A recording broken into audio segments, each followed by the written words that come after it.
बालोतरा जिले के गीड़ा क्षेत्र के सवाऊ अमरजी की ढाणी के रहने वाले विरदाराम, जो चूरू जिले के सरदार शहर में हैंडीक्राफ्ट फैक्ट्री में मजदूरी करके अपने परिवार का गुजारा करते हैं, उनकी साधारण जिंदगी में उस समय बोचाल आ गया जब उन्हें पता चला कि उनके नाम पर दिल्ली में एक फर्जी फर्म जिसका नाम विरदा ट्रेडर्स बनाकर उनके नाम पर 18 करोड़ रुपए से ज्यादा का लेन देन और 3 करोड़ रुपए से अधिक की जीएसटी चोरी की गई। यह मामला न केवल विरदाराम के लिए सदमा देने वाला है, बल्कि आम आदमी के आधार और पैन और निजी जानकारी की सुरक्षा पर भी गंभीर सवाल खड़ा करता है। सीए के पास पहुंचने पर हुआ वंडाफोड़। विरदाराम हर साल अपनी सैलरी पर कटने वाले टीडीएस के कारण आयकर रिटर्न दाखिल करते हैं। इस बार जब वे रिटर्न फाइल कराने के लिए अपने चार्टेड अकाउंटेंट के पास पहुंचे तो उन्होंने चौंकाने वाली जानकारी मिली।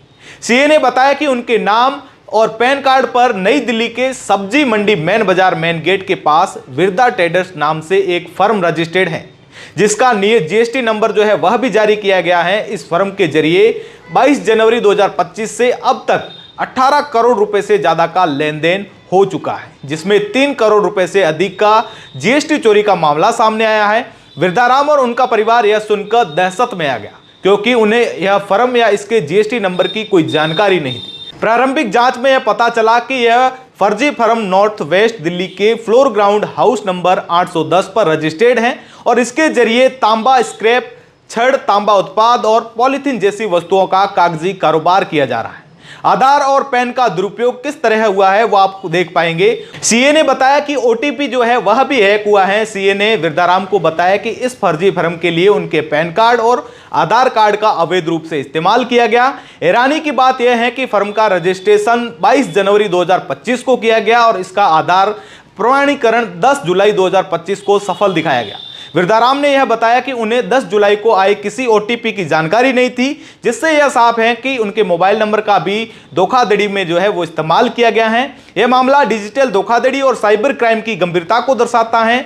विरदाराम ने पुलिस को बताया। उसके बाद में क्या कार्रवाई हुई तो बता दें कि पुलिस और सीबीआई में शिकायत घोटाले का खुलासा होने के बाद विरदाराम ने तुरंत कदम उठाए। उन्होंने 24 जुलाई 2025 को बालोतरा के गीड़ा थाना में लिखित शिकायत दर्ज करवाई, जिसमें फर्जी फर्म और उससे जुड़े लेन देन की पूरी जानकारी दी गई है और साथ ही उन्होंने दोषियों के खिलाफ सख्त कानूनी कार्रवाई की मांग की है और फर्जी फर्म को बंद करने की भी मांग की है। इसके अलावा 25 जुलाई 2025 को उन्होंने central board of excise and custom के दिल्ली जोन में जो है वो शिकायत दर्ज की है। इस मामले को लेकर principal chief commissioner of GST और सेंट्रल एक्साइज कार्यालय में तैनात अतिरिक्त आयुक्त मनीष कुमार झा को भी शिकायत दी गई है।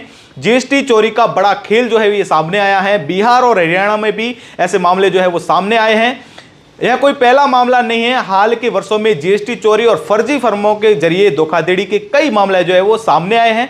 उदाहरण के लिए बिहार में 200 से ज्यादा फर्जी कंपनियों के जरिए इनपुट टैक्स क्रेडिट जो है इसको बोलते हैं आईटीसी की हेराफेरी का मामला भी सामने आया है, जिसमें मुजफ्फर के एक स्क्रैप व्यापारी जिसका नाम है प्रेम सुंदर चौधरी को जो है वो गिरफ्तार किया गया था। इसी तरह हरियाणा के अंबाला में एक ही परिवार ने 4 फर्जी फर्मों के जरिए करीब 54 करोड़ रुपए का जीएसटी घोटाला किया था, जिस पर 102.85 लाख रुपए का जो है वो जुर्माना लगाया गया था। तो बालोतरा के इस मामले को लेकर जो है पूरे मामले को लेकर फिलहाल जांच पड़ताल चल रही है। तो जुड़े रहे तमाम प्रकार के अपडेट के लिए द खटक के साथ। मैं आपका साथी जसवंत सिंह सिवकर।